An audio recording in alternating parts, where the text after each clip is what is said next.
Dwane, Eric basically said he sort of expected this, that this looked like a 7-game series from the get-go, the way that teams have played.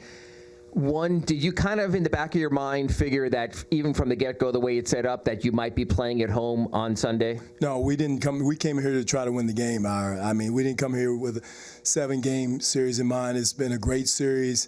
They're a championship caliber team, well-coached team, but we came here to try to win the game. We wasn't coming in wanting the game 7. We didn't, they did an excellent job of setting the tempo and the style of play early, and we didn't adjust to it as far as guarding the basketball, containing the basketball, keeping it in front of us.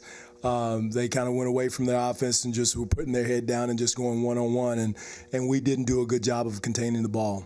Their lineup approach, one, did it surprise you? And two, was it something that took a while to adjust to? No, it did not. Same one that they've had. The lineup had nothing to do with it. It was just our ability to keep the ball in front of us and contain the basketball and keep it under control. Dwane, I know you said that it was more you than that lineup. That being said, is there a chance for JV in Game 7? I wouldn't say not. I mean, I don't think so. I mean, just because his ankle is nowhere close to being game ready, so I would say not. Why do you ask about JV? What? Just, I mean, obviously he could have had an impact with. I mean, their lineup's averaging like 6'6" right now. I mean, Okay. a rim protector might have come in handy for you. I would think. Yeah, you're probably right. That's what Bismack Biyombo does too. Again, and it wasn't like some of it was getting to the rim, but some of it was mid-range one-on-one shots, which were our issue. I don't know if JV being at the rim would have a lot to do with it. I think it started on the perimeter, containing the one-on-one. Dwane, how tough is Dragic when he's going downhill like that and just getting to the rim? It's very difficult. Well, and, some of it he wasn't getting all the way to the rim. It was the in-between game, the pull-ups. He had a heck of a night. He had a heck of a night. I thought Winslow, his rolls to the bucket while the bigs were up trying to contain the ball in pick and roll situation, took advantage of our tags on the weak side. I thought he quietly had one of his best offensive games. They had a lot of contributions. I thought also Josh Richardson came in and McRoberts. Those guys came in and had a contribution offensively, made shots that broke our back.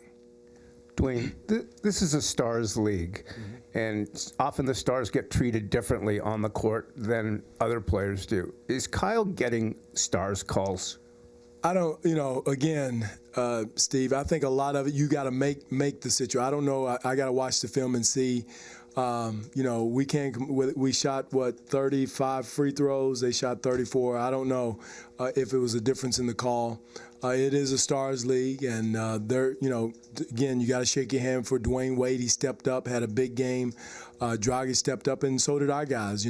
Kyle had 36, and DeMar had 23. Offense wasn't our issue. We shot 41%, didn't shoot great, but we needed to get stops. I think the defensive end was our nemesis tonight. That said, you did get 60 out of Kyle and DeMar. What can you do to get those other guys to do that sort of Winslow, Richardson, other guy help? Well, I thought we had some opportunities, some good looks. We had a chance to cut it to 6 or whatever, and we fumbled the ball out of bounds, and so we had some opportunities in certain situations, Doug, but just didn't take advantage of it. But again, whoever's on the court's got to come in and make a contribution.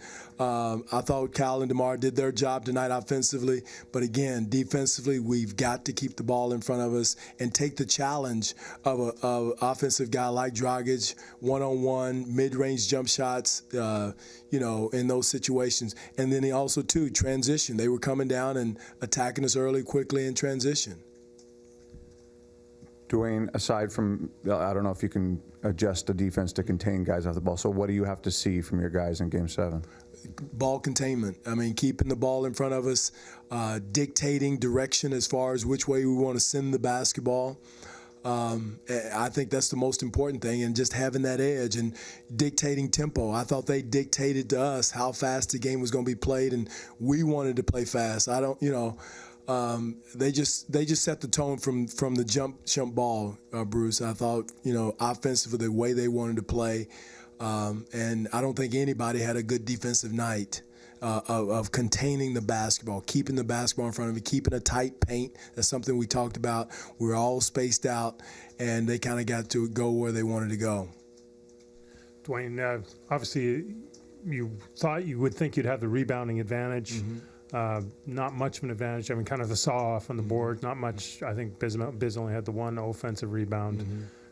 Was that them? You guys just didn't have a sink? What was it? No, they did a good job, Michael, of boxing us out. We stayed big, and that was should have been to our advantage. It was our advantage in Game 5.